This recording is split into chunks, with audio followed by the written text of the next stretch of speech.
ಪ್ರೀತಿಯ ಕೇಳುಗರಿಗೆ ನಮ್ಮ ಚಾನಲ್ಗೆ ಸ್ವಾಗತ. ನೀವು ನಮ್ಮ ಚಾನಲ್ಗೆ ಹೊಸಬರಾಗಿದ್ದರೆ ದಯವಿಟ್ಟು ಸಬ್ಸ್ಕ್ರೈಬ್ ಮಾಡಿಕೊಳ್ಳಿ. ಯಾವುದೋ ಯೋಚನೆಯಲ್ಲಿ ಮನೆಯತ್ತ ಸಾಗುತ್ತಿದ್ದವಳು ಹತ್ತಿರದಲ್ಲೇ ಕೇಳಿ ಬಂದ ಬುಲೆಟ್ ಸದ್ದಿಗೆ ಅಲ್ಲೇ ನಿಂತಳು. ಆ ಸದ್ದು ಅವಳಿಗೆ 5 ವರ್ಷದ ಹಿಂದಿನ ಘಟನೆಯನ್ನು ನೆನಪಿಸಿತ್ತು. ಯಾಕೋ ಅಲ್ಲಿ ನಿಲ್ಲಬೇಕೆಂದು ಅನಿಸದೆ ಮುಂದೆ ಹೆಜ್ಜೆ ಹಾಕ ಹೋದವಳು ಯಾವುದೋ ಬೈಕಿಗೆ ತಾಗಿ ಇನ್ನೇನು ಬೀಳಬೇಕು. ಅಷ್ಟರಲ್ಲಿ ಬಲವಾದ ಕೈಯೊಂದು ಅವಳನ್ನು ಬೀಳದಂತೆ ತಡೆದು ನಿಲ್ಲಿಸಿತ್ತು. ಹೇಗಿದ್ದೀಯ ದೃಷ್ಟಿ? ಮೃದು ಧ್ವನಿ ಕೇಳಿ ಅಚ್ಚರಿಯಿಂದ ನಿಮಿರಿತು ಅವಳ ಕರ್ಣಗಳು. ನೀ ನಿರ್ಮಲ್? ತಡೆದು ಹೊರಬಂದಿತ್ತು ಮಾತು. ಹೌದು, ನಾನೇ. ನಿನ್ನ ಜೊತೆ ಮಾತನಾಡೋಣ ಎಂದು ಬಂದರೆ ನೀನು ನಿಲ್ಲದೆ ಓಡುತ್ತಿರುವೆ. ಅವನು ಆಕ್ಷೇಪಿಸುವಂತೆ ನುಡಿದರೆ ಐ ಆಮ್ ಸಾರಿ ಎಂದಳು ಅವಳು. ಪರವಾಗಿಲ್ಲ ಬಾ. ಕೈ ಹಿಡಿದು ಬೈಕ್ ಏರಲು ಸಹಾಯ ಮಾಡಿದವನು ಬುಲೆಟ್ ಅನ್ನು ಪಾರ್ಕ್ ಕಡೆಗೆ ಟರ್ನ್ ಮಾಡಿದ್ದ. ಎಲ್ಲಿಗೆ ಹೋಗುತ್ತಿದ್ದೇವೆ? ನಿನ್ನ ಜೊತೆ ಮಾತನಾಡಬೇಕು ತುಂಬ. ಅದಕ್ಕೆ ಪ್ರಶಾಂತವಾದ ಜಾಗ ಹುಡುಕುತ್ತಿದ್ದೇನೆ. ಅವಳು ಮೌನಿಯಾದಳು. ಅವಳ ಮನಸ್ಸು 5 ವರ್ಷಗಳ ಹಿಂದಕ್ಕೋಡಿದ್ದವು. ಪ್ರೀತಿಗೆ ಕಣ್ಣಿಲ್ಲ ನಿಜ, ಆದರೆ ಪ್ರೀತಿಸುವವರಿಗೆ ಕಣ್ಣಿಲ್ವ ಎಂಬ ಮಾತೊಂದಿದೆ. ಅದಿರಲಿ, ಪ್ರೀತಿಗೆ ಮಾತ್ರ ಅಲ್ಲ, ತಾನು ಪ್ರೀತಿ ಮಾಡುತ್ತಿರೋ ಹುಡುಗಿಗೂ ಕಣ್ಣಿಲ್ಲ ಎಂಬ ಸತ್ಯ ತಿಳಿಯದ ನಿರ್ಮಲ್ ಪ್ರೀತಿಗೆ ಬಿದ್ದಿದ್ದ. ದಿನವಿಡೀ ಗೆಳೆಯರು ಮೋಜು ಮಸ್ತಿ ಎಂದು ತಿರುಗಾಡುವ ಅವನಿಗೆ ಆಕಸ್ಮಿಕವಾಗಿ ಕಣ್ಣಿಗೆ ಕಂಡಿದ್ದಳು ದೃಷ್ಟಿ. ಹುಟ್ಟು ಅಂಧೆಯಲ್ಲದ ದೃಷ್ಟಿ ಅವಳ ಜೀವನದಲ್ಲಿ ನಡೆದ ಘಟನೆಯ ಕಾರಣದಿಂದ ಅಂಧೆಯಾಗಿದ್ದಳು. ಅವಳನ್ನು ಮನಸಾರೆ ಪ್ರೀತಿಸುತ್ತಿದ್ದವನು ನಿಜ ತಿಳಿದ ನಂತರವೂ ಅದನ್ನು ಮುಂದುವರಿಸಿದ್ದ. ದಿನಗಳು ಉರುಳಿ ತಿಂಗಳು ಕಳೆದರೂ ಅವಳಲ್ಲಿ ತನ್ನ ಪ್ರೀತಿ ಹೇಳುವ ಧೈರ್ಯ ಬಂದಿರಲಿಲ್ಲ. ಕೊನೆಗೊಂದು ದಿನ ಧೈರ್ಯ ಮಾಡಿ ಅವಳ ಮುಂದೆ ನಿಂತೇ ಬಿಟ್ಟಿದ್ದ. Hi, I am Nirmal. ತನ್ನ ಪರಿಚಯ ಹೇಳಿಕೊಂಡ. ಹೇಳಿ ಏನಾಗಬೇಕು? ಬೇಬಿ ಸಿಟ್ಟಿಂಗ್ನಲ್ಲಿ ಕೆಲಸ ಮಾಡುತ್ತಿದ್ದವಳಿಗೆ ಅಂದು ತಡವಾಗಿತ್ತು.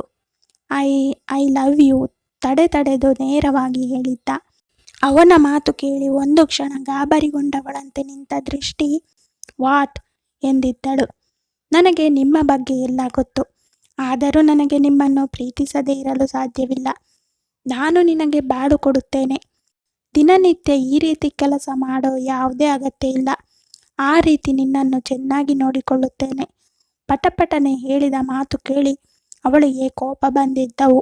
ನೋಡಿ ಮಿಸ್ಟರ್, ನನಗೆ ಈ ಕೆಲಸ ಅಗತ್ಯ ಎಂದು ನಾನು ಮಾಡುತ್ತಿಲ್ಲ. ನನ್ನ ತಂದೆಗೆ ನನ್ನನ್ನು ನೋಡಿಕೊಳ್ಳೋ ತಾಕತ್ತಿದೆ, ಅದು ಬೇರೆ ವಿಷಯ. ನಾನು ಈ ಕೆಲಸ ನನ್ನ ಮನದ ತೃಪ್ತಿಗಾಗಿ ಮಾಡುತ್ತಿದ್ದೇನೆ. ಮಾತನಾಡುವಾಗ ಯೋಚಿಸಿ ಮಾತನಾಡಿ. ನನ್ನನ್ನು ಚೆನ್ನಾಗಿ ನೋಡಿಕೊಳ್ಳುವುದು ಆ ನಂತರದ ಮಾತಲ್ವಾ. ಮೊದಲು ನೀವು ನಿಮ್ಮನ್ನು ಚೆನ್ನಾಗಿ ನೋಡಿಕೊಳ್ಳಿ. ಎಷ್ಟು ದಿನ ಎಂದು ಹೆತ್ತವರ ದುಡಿಮೆಯಲ್ಲಿ ಬದುಕುತ್ತೀರಿ? ಮೊದಲು ನೀವು ನಿಮ್ಮ ಕಾಲ ಮೇಲೆ ನಿಂತು ಜೀವನದಲ್ಲಿ ಏನಾದರೂ ಸಾಧಿಸಿ, ಆಮೇಲೆ ಬನ್ನಿ ನನ್ನ ಮುಂದೆ. ಇರುವುದು ಒಂದು ಜೀವನ, ಯಾಕೆ ಅದನ್ನು ಈ ರೀತಿ ವೇಸ್ಟ್ ಮಾಡ್ಕೋತಿದ್ದೀರಿ? ಬಿಡಿ ಜಾಗ. ನನಗೆ ತಡವಾಗಿದೆ. ನಿಮ್ಮ ಜೊತೆ ಹರಟೆ ಹೊಡೆಯಲು ಸಮಯವಿಲ್ಲ.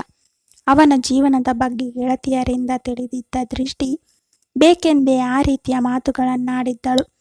ಅವಳ ಮಾತುಗಳು ಚಾಟಿ ಏಟಿನಂತೆ ಅವನ ಮನದ ಮೇಲೆ ಬೀಸಿ ಹೋಗಿದ್ದವು.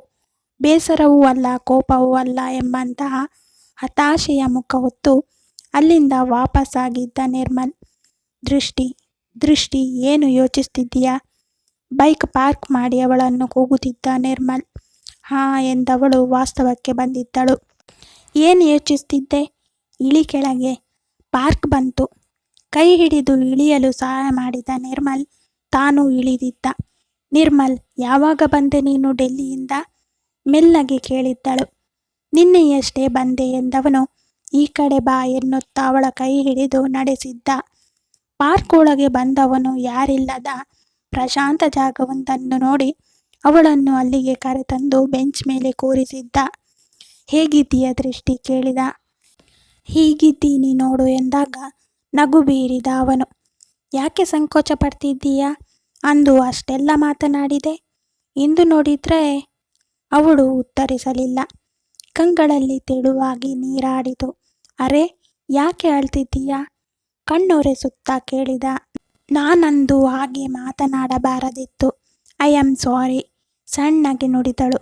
ಇಲ್ಲ, ನಿಜ ಹೇಳಬೇಕು ಅಂದರೆ ನೀನಂದು ಹಾಗೆ ಮಾತನಾಡಿದ್ದೇ ಸರಿಯಿತ್ತು. ಐ ಸ್ವೇರ್ ಕಣೋ, ನನಗೆ ನಿನ್ನ ಮೇಲೆ ಯಾವುದೇ ಕೋಪವಿಲ್ಲ.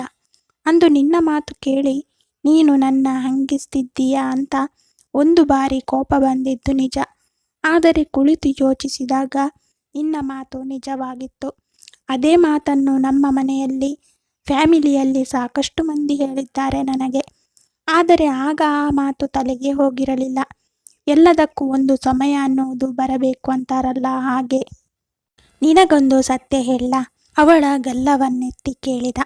ಏನು? ನಿಜ ಹೇಳಬೇಕು ಅಂದರೆ ನನ್ನ ಮೇಲೆ ನಿನ್ನ ಮಾತುಗಳು ಅಷ್ಟೇನು ಪ್ರಭಾವ ಬೀರಲಿಲ್ಲ. ನಿನ್ನ ಜೀವನ ನನ್ನ ಮೇಲೆ ಪ್ರಭಾವ ಬೀರಿತು. ನನ್ನನ್ನು ನಿನಗೆ ಹೋಲಿಸಿದರೆ ನನ್ನ ಎಲ್ಲ ಅಂಗಾಂಗಗಳು ನೆಟ್ಟಾಗಿದೆ. ಆದರೆ ಯೋಚನೆಯಲ್ಲಿ, ಜೀವನ ಶೈಲಿಯಲ್ಲಿ ನೀನು ನನಗಿಂತ ಉತ್ತಮ ಜೀವನ ನಡೆಸುತ್ತಿದ್ದೆ. ನಿನಗೆ ಕಣ್ಣು ಕಾಣಿಸೋದಿಲ್ಲ ಅಂದರೆ ಏನಾಯಿತು? ನೀನು ಬೇರೆಯವರಿಗಿಂತ ಯಾವುದರಲ್ಲಿ ಕಡಿಮೆ ಇದ್ದೀಯಾ ಹೇಳು? ಇದೇ ಜೀವನ ನನಗೆ ಸ್ಫೂರ್ತಿ ನೀಡಿತು.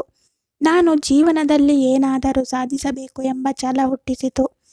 ಇವತ್ತು ನಾನು ಏನೇ ಆಗಿದ್ದರೂ ನಿನ್ನ ಆ ಮಾತು ಮತ್ತು ನಿನ್ನ ಈ ಜೀವನವೇ ಸ್ಫೂರ್ತಿ ನನಗೆ. ನೀನಿಲ್ಲದಿದ್ದರೆ ಇವತ್ತು ನಾನು ಅದೇ ಹಳೆಯ ನಿರ್ಮಲ ಆಗಿರುತ್ತಿದ್ದೇನೆ ವಿನಃ ಇಂದಿನ ಯೂತ್ ಐಕಾನ್ ನಿರ್ಮಲ ಆಗ್ತಿರಲಿಲ್ಲ.